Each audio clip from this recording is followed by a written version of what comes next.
morning, I'm Julia Honigsberger from Thorogood. I'm a director with the company, and I'm going to talk today a bit about some of our experiences of working with customers around modern information architectures. And I thought I'd start with a Gartner quote. I think Gartner's quite an interesting organisation, a lot of research and predictions. And back in 2012, so quite a few years ago now, they were saying that the data warehousing industry had really reached this significant tipping point, that things were going to be changing. And this, in no small part, really, was due to the emergence of big data that we're talking about today and the Internet of Things. And I think there are some drivers for change, and I suspect a lot of these will be familiar to a lot of you here today. Data volumes, Trevor mentioned this, but there has been a huge increase in data volumes, expanding tenfold every 5 years, so pretty exponential growth really. And this has come from new data sources. So we've got sensors, our topic for today, partly the Internet of Things. We've also got sentiment analysis and sentiment data, stuff coming in from the Twitter sphere.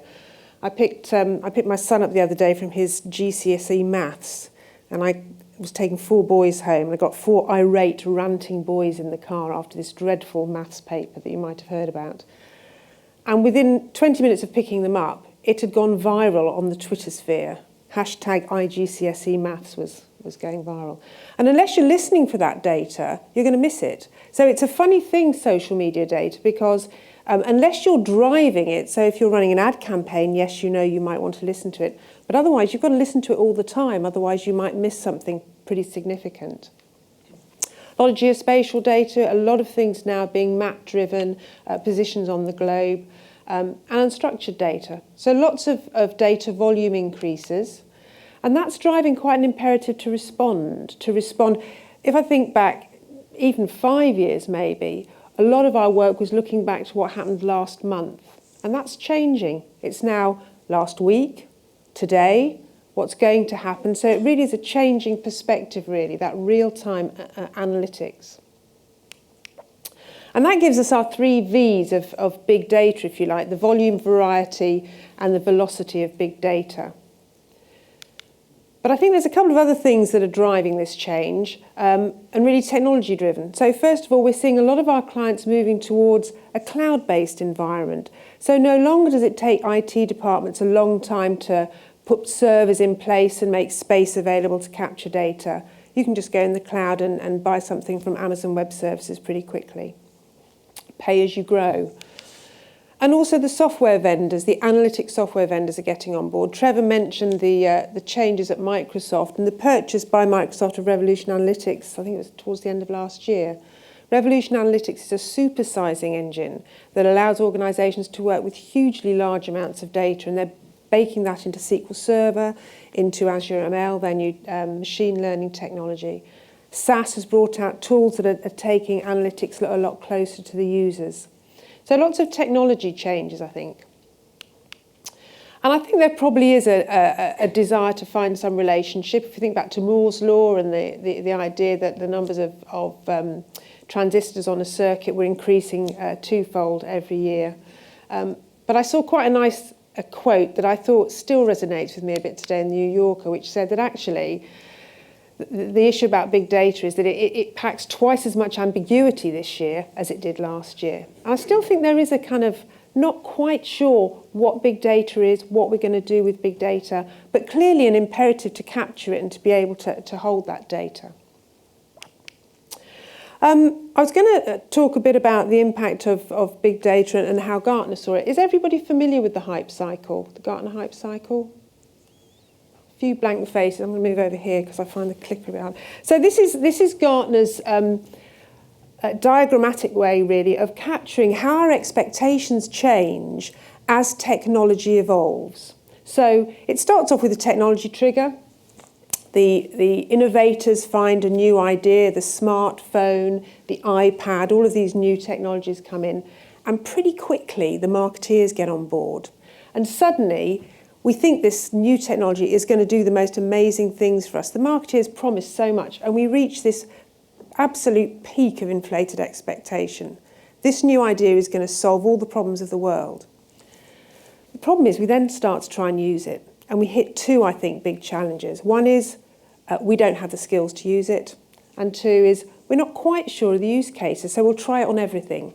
At which point we plummet headlong into this trough of disillusionment. And then slowly but surely we get a sort of aha moment. I know how I'm going to use this technology. And I start to come up this slope of enlightenment. And eventually I will get to a plateau of productivity. I'm using the technology in the right way and I have the skills. So that's Gartner's perspective on how technology moves through. And this is the Gartner hype cycle for emerging technologies, new stuff that's coming out. This was the 2013 hype cycle. And we can see that big data was right there, just getting to the peak of inflated expectation. And I think that stacks up with my experience of working with customers, that everybody was thinking big data was going to do everything for them. I think actually I did a BI update a couple of years ago where I said it's like teenage sex. Everybody's talking about it, but actually nobody's doing much with it. Let's fast forward a year and we get to July 2014. So we're expecting a new hype cycle for emerging technologies, probably next month from Gartner. And we can see that it's moved. It's not moved a lot. And it's actually now moved to start tumbling headlong into that trough of disillusionment. So if your organisations are using big data or thinking that everybody else is using big data successfully and you're having challenges with it, I suspect actually you're probably in the majority, not the minority. And interestingly, Gartner say 5 to 10 years before it reaches its plateau of productivity. So we're still a long way really with big data. And back in 2012, when Gartner talked about this tipping point that we were at with the data warehouse, at that point, their idea of the sort of solution that we would see emerging is the logical data warehouse. So this is where we leave all the data in the source systems that it originated in, and we use some sort of semantic layer to join it all together, a logical warehouse rather than a physical warehouse.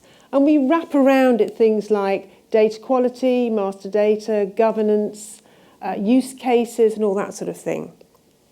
It's really complicated. And we were working with a number of customers 3, 4, 5 years ago looking at logical data warehouses, and people were having challenges with it. And I think it ended up actually proving to be something that's very hard to do. That whole idea of wrapping all the controls around data that you don't actually have a hold of is very hard to do. And I suspect that that's probably one of the drivers to the topic that I was going to look at really today, which is the data lake. So the idea here is, well, let's not bother with data quality. Let's not bother with use cases, governance, definition. Let's just get that data into an area where we can store it, and then we'll worry about people using it later. And this is a quote from James Dixon. He's the CTO at Pentaho, open source analytics operation. And I quite like his analogy here. His analogy is that if we think of our data warehouses and our data marts as being a store for bottled water, absolutely consumable, people dip in and can take and drink and they absolutely know what it's going to be. The data lake, on the other hand, is somewhere where you just put data and people can examine, dive in, take samples. All sounds like a fantastic idea. But it worries me a bit, and I'm going to throw up some challenges that I think it would be useful to think about around this whole idea of the data lake. And I'm going to use as an example later on this morning, we're going to do a quick demo. It's just an example to show some of the challenges. We're going to go back to the Internet of Things, and we're going to use an example of an organisation that is streaming temperature data that maybe it hasn't been able to get hold of before through the cloud and back into its data lake. And we'll look at that in the perspective of some of the challenges that I'm going to talk about. And I was reading quite an interesting article about more V's. So anybody remember the 3 V's? Volume, velocity, variety. There's 4 V's that have been put forward here about challenges to big data. The first one is veracity or validity. Is the data valid?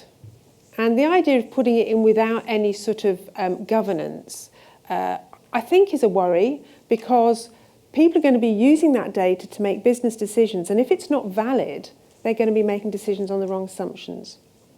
So I think there's a challenge there to seeing how we can validate that data but still be reactive and get that data out to users quickly. Variability. So with data that's coming in very, very quickly, are you confident that you're capturing it all? Is it coming in regularly? We worked with a customer where they were collecting inventory data, and if it was missing, they were actually organising that they would use a proxy of the prior value, and the purest data warehouse people were horrified by that. What? You can make up data, but actually if you think about it, if you miss data, what are you going to do? A zero value will be actually worse than using the prior value. If I'm doing forecasting and I hit a zero, that's worse than a sort of a proxy. Visualisation, I think, is a real challenge at the moment. We're going to be looking this morning at some of the technologies. Trevor talked about Tableau. We're going to be looking at Microsoft. But the ability to visualise huge amounts of data is really, really challenging. And I think it's really important when thinking about putting large amounts of data into a data lake, think about how your users are going to visualise it. And probably for me, one of the most important is the value aspect. So we're capturing huge amounts of data, but if it doesn't give any value to your organisation, it is pretty pointless. And I think there is a proactive need to go out and hunt out that value. It isn't going to happen, I put to you that it isn't going to happen if you just leave the data there and expect people to come and dive in. There is a real proactivity needed. So rather than this concept of the data lake where we put everything in and we just leave it and people are going to go and dive in and experiment, I'd like to put forward a slightly more process-driven approach. It's not maybe the full data warehouse approach, but it does have some processing steps that allow us to overcome those 4 V's that I just talked about. The first one actually is the capturing, and that's the thing that I think is today very, very possible. The technologies are there. We've got Hadoop, we've got our cloud environments, we can run up an environment to store the data.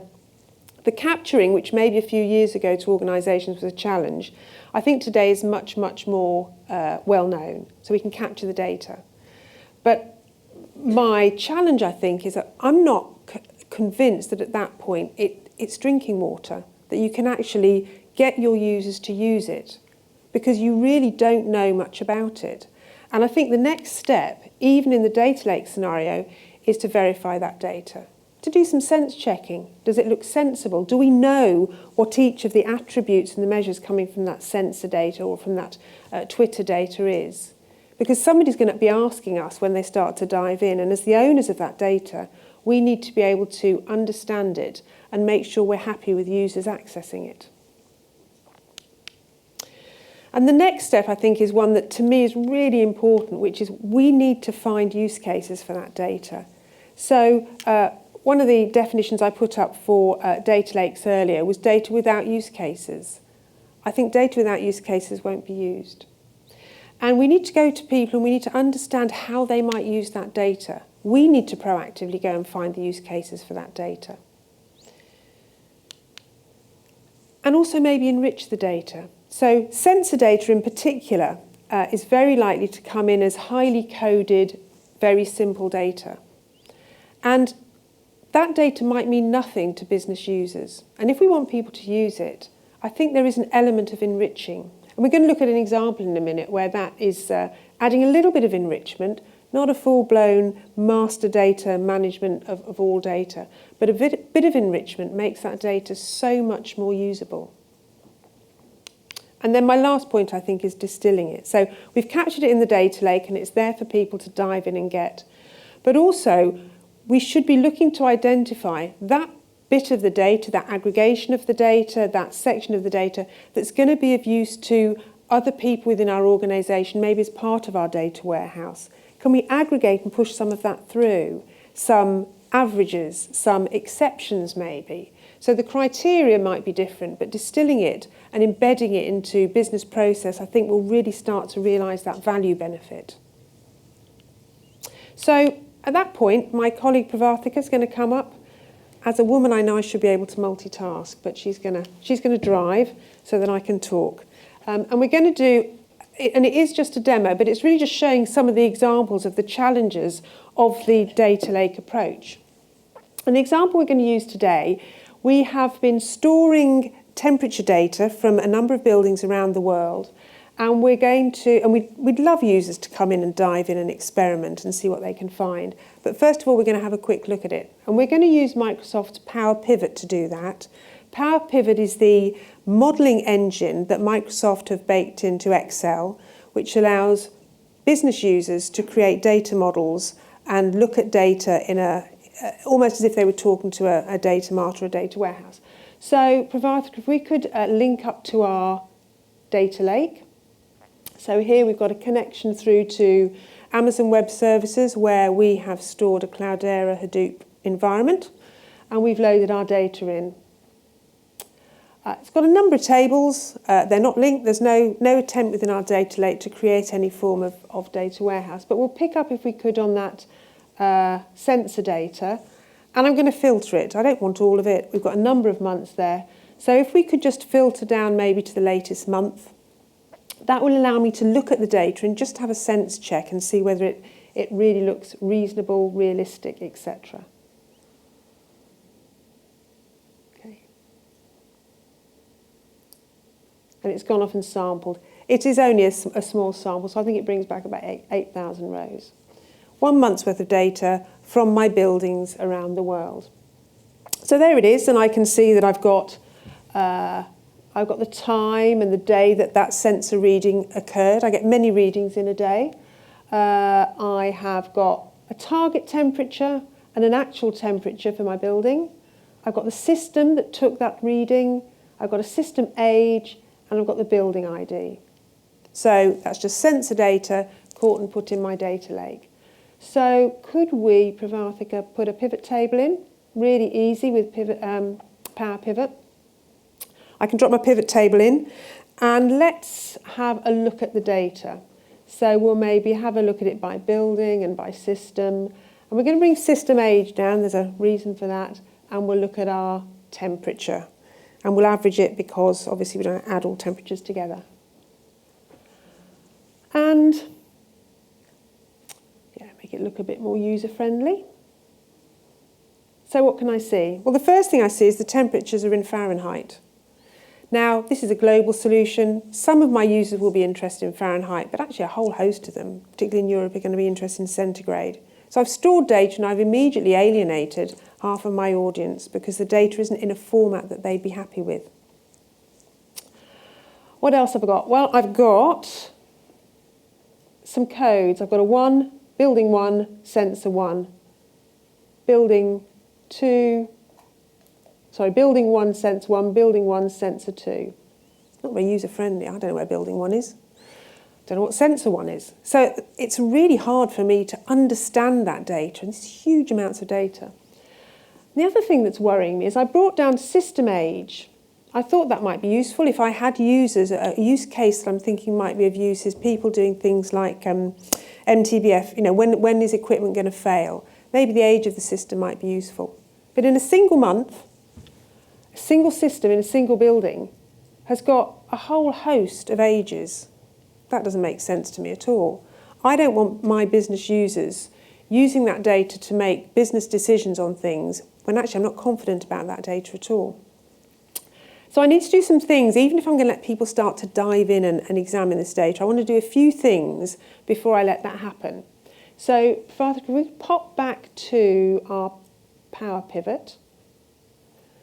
So the first thing was I didn't like that system age. I need to investigate that. So in the short term, I'm not going to delete it. And I think that's one of the things with the data lake and big data. I don't need to delete it because I might find out that it has a different definition, a different meaning or definition. But if we could hide it, so we'll make sure that users for now don't access that data. The other thing was I saw that it was all in Fahrenheit. So I need to give those users that need a different way of looking at it, maybe a centigrade way. So we'll insert another column. We'll call that one an F.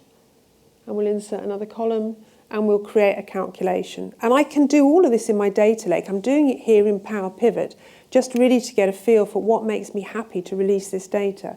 Once I'm happy with it, These small definitional changes may be hiding a measure in my semantic view or adding an extra calculation. I do that in my data lake. That's all fine. I can do it as part of the data load with things like the temperature. So there I've now got a centigrade temperature. That's good. So I've hidden my data that I wasn't very sure of. I've created a measure that I think is going to make my data that much more valuable to more people. But I've still got the problem of building one sensor one didn't really make any sense. So at this point, I'm going to link my data lake data to my master data or to some sort of mapping that's been done.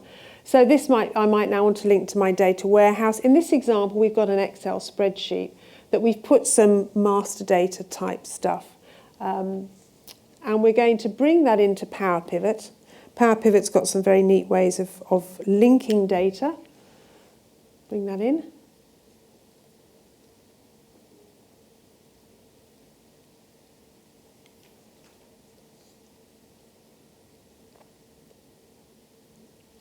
So what have I got? I've got, for my building one, I know where it is now. I even know the town. I know the sort of much more user-friendly name for the piece of equipment that it uses. And I've brought in a building age. This is a piece of valid data. I know that within my organisation, somebody's validated that.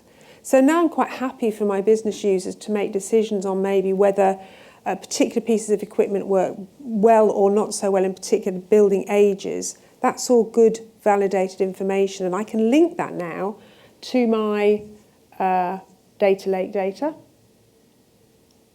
So Power Pivot's got a neat little tool where I just say, okay, what have we got in common? We've got building ID in common. We'll just link those two. And when we've done that, let's insert a new pivot table. Start again. That one we didn't like. And we'll do roughly the same thing, but we'll put country on because that's more user-friendly. We'll put that new coded product on, and we'll bring our centigrade temperature down.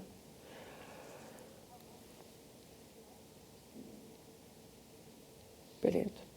So now it's a lot more user-friendly, and I think it's a lot more likely to be consumed. People are a lot more likely to want to go and dive in because this means something to somebody. That it's China, and I could take it further and look at the town. This couldn't. I mean, we could use whatever description we wanted here, but this is a description that's much more useful. And for those users that want centigrade, they can get centigrade as well. So my data is now a lot more usable, and we've got a workbook that we set up. I'm going to flick over to the workbook, which starts then to see how people might visualise it. And I'm going to start looking at that and think, who might be interested in this data? So because we've linked that geospatial data to the building ID, we can start to look at it visually on a map. So we're starting to get through potentially huge amounts of data by simply looking at it visually. And we can see, for example, Finland seems to have, and in this particular workbook, I've built another calculation that I thought might be useful. I've built an extremes measure where I say, well, if my temperature is 5 degrees Fahrenheit either side of the target, if we remember the target was in that sensor data, I'm going to say that's an extreme. And I can see that we've got some challenges in Finland, whereas people like Germany are a lot more efficient at being able to keep the temperature close to that target. If we look at the ranges tab, I've built some more measures in. So I've actually defined whether it was hot, cold or normal. That might help people to understand whether buildings are running hot, whether they're running cold, whether it's a variability. Let's look at the machines tab. I can actually see which machines are being used in which location. I can see that Finland's actually the only country that uses 2 machines. So that might be a problem. They might be conflicting and have some competition there. And I can look at it in time series. And if I want to do some sort of forecasting, this is the sort of way that I might like to look at data. And I might look at that and think, well, okay, I know that Finland's got some challenges and Germany seemed to be doing pretty well. So let's look at those two. What might help this data be even more useful? Well, possibly temperature data, outside temperature. And that's another sensor data that I can stream in, and I can combine the two. It may be that we find, for example, that in Finland we have such extreme temperatures that it fails to cope with large changes, but I'm not going to know that until I bring that change data in, that temperature change and variability. So a quick example, but really just to go through those V's that we looked at, the validity, the consistency, if you like, I can't think what the V is on that one really, the visualizing data and the value of data. I need to go out and find users now who would like to look at that data. I need to think, okay, we've seen huge variability in Finland. Do they have high absenteeism? Might this information be of use to the HR department to try and understand what's causing absenteeism? Should be of interest to the ops people, people who manage all of these things, maybe procurement who are having relationships with the vendors of those technologies. But I need to think about who's going to be interested in that data and encourage them to come and have a swim in my data lake, because I'm not convinced they will come unless they are A, confident of the data, and B, are made aware of the data. Thanks, Pravartika. Very quick demo. I did worry here. She looks very blindfold, that woman. So I did worry diving into a data lake blindfold. So some final thoughts on data lakes. The first one is that I still think this whole idea of big data is early days. It'd be really interesting to see when Gartner comes out with the new emerging technologies hype cycle where big data is. I'm sure it will be further along, but I suspect we're going to be in the trough of disillusionment for a while yet. So, as a result, bottled water is still really important. People will be accessing data marts, data warehouses for, I think, quite a long time. I think the technology's got a long way to go yet to be able to deliver users data out of a data lake in a consumable format. And I think the numbers are going to be small. I don't think we're going to have huge numbers of people queuing up to buy tickets to our data lake. I think it's going to be a few people with a very specific need, or people with a remit to just analyse and look for opportunities. But my experience of organisations is that those people are few and far between. There's a lot of people doing their day job, effectively wanting a report, let alone a self-serve. My colleague Amanda's going to be talking later about getting people to do self-service. Now, if that's a challenge, getting people to dive in and experiment in a data lake is going to be a challenge as well. And I think it really does need a proactive approach. A strategy for how you're going to process that data, to what extent you're going to enrich it, to what extent you're going to look for distillation, move it into your operational systems, your data warehouses. Maybe that's a good way of linking this huge amount of data to what users see. If they see the exceptions, they may well then want to dive in and analyse those exceptions. And I really think it needs a very proactive approach. And I showed this about two or 3 years ago when we first started looking at big data, and I thought, well, yeah, very true. You know, we're storing all this data and we have no idea what to do with it. And I looked at it again the other day and I thought, actually, that's not a bad idea. Capture the data and then see whether it's going to solve a problem that you've got. So I think this cartoon, which originally I thought highlighted the frustration of big data, is now starting to get a bit of truth. It's starting to be valid that people will say, okay, we've got a whole load of data stored. Could it help us solve that problem? So I think we're moving into a slightly different time for big data. That was all I was going to talk about today. I'd be really interested to catch up with people over coffee and lunch if they're starting to use big data and the data lake concepts and seeing whether they're having success. But at this point, I'm going to hand over to my colleague, Henrietta, who's been working with some of the Microsoft technologies. You may have seen Henrietta on some of our webcasts around Microsoft. And she's going to be looking at Microsoft's cloud-first, mobile-first strategy for all of their systems, but particularly for business intelligence.